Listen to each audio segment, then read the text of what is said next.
We got him out of the cockpit, got his helmet off, got an airway into him, and I saw from his neurological science that it was going to be a fatal head injury.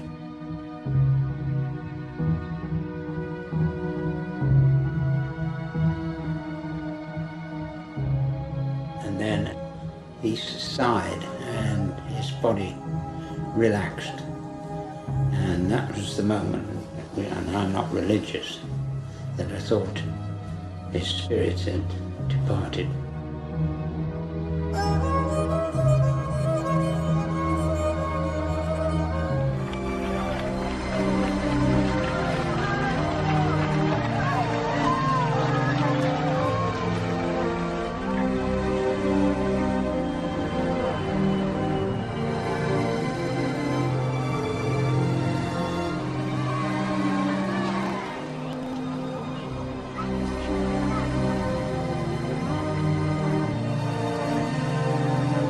Mejores pilotos del mundo, Ayrton Senna, ha muerto.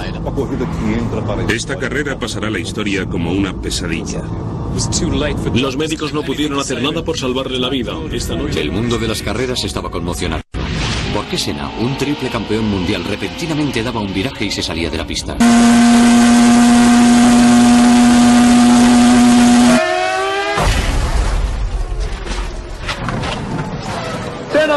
Senna choca violentamente en la curva de Tamburello. Imola, al norte de Italia, es uno de los circuitos más rápidos de la Fórmula 1. En él se celebraba la tercera fase del campeonato de ese año. Al final de una gran recta, se encontraba una curva muy amplia, la famosa y enigmática Tamburello. Una de las consecuencias del accidente de Senna ha sido un replanteamiento en el trazado de los circuitos de todo el mundo. Tamburello fue rediseñada y convertida en una chicane de izquierda a derecha para obligar a los pilotos a reducir la velocidad. Pero a las 2:17 del domingo 1 de mayo de 1994 seguía siendo la misma curva difícil e implacable que ponía a prueba la propiedad que define por excelencia todo auto de la Fórmula 1: la capacidad de agarre en las curvas a velocidades extremas.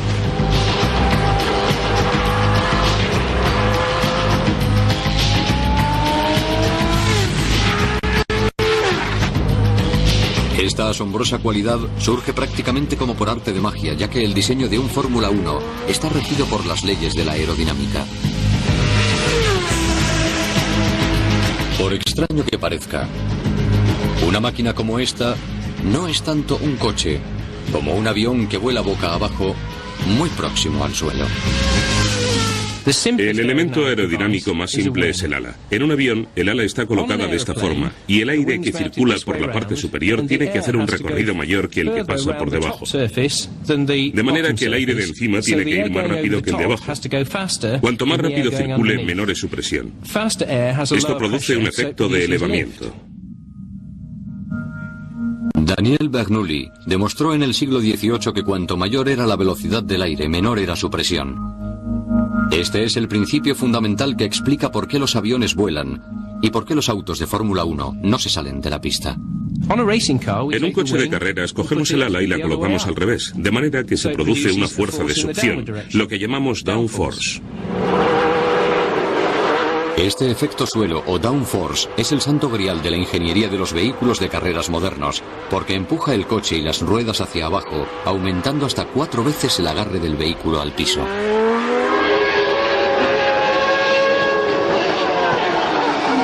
Cuando un coche entra en una curva, la tendencia es a seguir recto. Es una ley natural de la física, y la única fuerza que impide que el coche salga volando de la pista es el agarre de los neumáticos al piso. El coche de Senna tenía dirección asistida, por eso uno de los parámetros que se medían en el monoplaza era la fuerza de giro que se ejercía sobre la columna de dirección. Dado que ese parámetro se medía constantemente justo hasta el momento del impacto, esa información había quedado grabada en la caja negra del coche, y al analizarla se comprobó que hasta el momento del choque la columna de dirección estaba intacta. Esta es la información recogida a 1,4 segundos del impacto. Los números verdes se refieren a la cantidad de fuerza de giro a que estaba siendo sometida la columna de dirección. Si la columna hubiera estado rota, no habría ninguna fuerza de giro ejerciéndose sobre ella. De manera que la última lectura de 7.18 demuestra que la columna estaba intacta. Entonces, ¿por qué el volante de Senna parecía moverse hacia arriba y hacia abajo? Simplemente por motivos de diseño.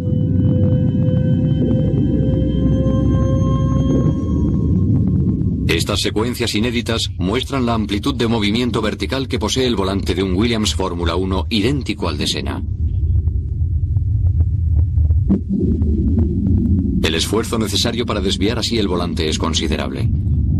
Pero no debemos olvidar que el conductor está sometido a una fuerza de succión 3 veces superior a la de la gravedad, y como no hay otra cosa salvo el volante para aguantar el peso de los brazos del conductor, el diseño del auto está pensado así para permitir semejante movimiento. Entonces, si la columna de dirección no se rompió, ¿qué otra cosa pudo haber causado el accidente de Senna? La cruel ironía es que en la búsqueda incansable para mejorar el desempeño de los autos en las curvas por medio de la aerodinámica, se había puesto en peligro la estabilidad de los vehículos. El reglamento en vigor en la época del accidente de Senna establecía que los coches debían correr pegados al piso. Y hablamos de una distancia así del suelo, no de varios centímetros como sucede con los coches normales, hablamos de milímetros. Bajar 1 milímetro significa que vas a aumentar la velocidad de tu coche en varias décimas de segundo, y en algunos circuitos esto se traduce hasta medio segundo más rápido por vuelta. De manera que todas las escuderías ponían sus coches a punto hasta el límite. Los hacían tan bajos como fuera posible. Pero si sucedía algo que hiciera descender la altura del auto por debajo de un punto crítico, el piloto podía correr grave peligro. Exactamente a 11.0 segundos del inicio de la 7ª vuelta de Senna, algo había producido esa reducción en la altura del Williams de Senna. Los televidentes pudieron ver cómo saltaban chispas del auto de Senna, lo que indicaba que el coche estaba tocando el suelo en medio de una de las curvas más rápidas de la Fórmula 1. ¿Cuál era la causa de que el vehículo de Senna estuviera rozando el piso ese día de 1994? En el caso del accidente de Senna, justo al principio de la carrera se había producido un accidente múltiple, así que se decidió que los autos corrieran detrás del coche de seguridad. El problema es que el coche de seguridad es un coche normal, que va rápido pero nunca podría llegar a lo que un coche de carreras puede hacer.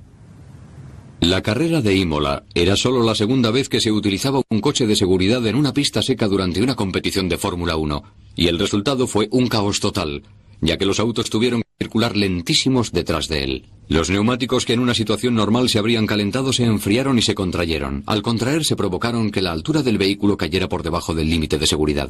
En condiciones normales, en las zonas del piso donde hubiera abombamientos, el coche tocaría ligeramente el suelo.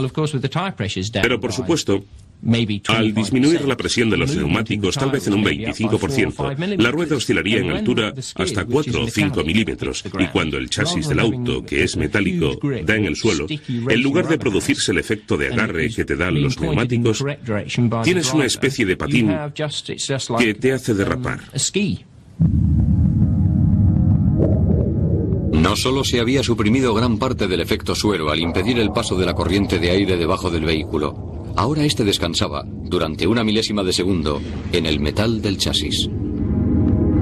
De repente, el monoplaza de Senna perdió el agarre al piso al tomar la curva. A los 11,2 segundos, la parte trasera del auto patinó. Con una rapidez increíble de reflejos, 1/10 de segundo más tarde, Ayrton Senna trató de compensar. El morro del vehículo se clavó en el suelo y giró hacia la derecha.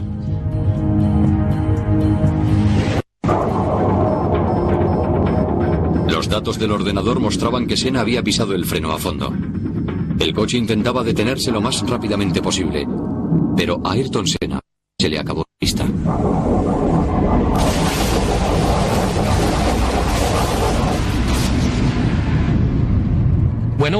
Después de todo, lo realmente trágico del accidente de Ayrton fue que si no hubiera sido por una pequeña cosa, habría podido salir del coche por su propio pie.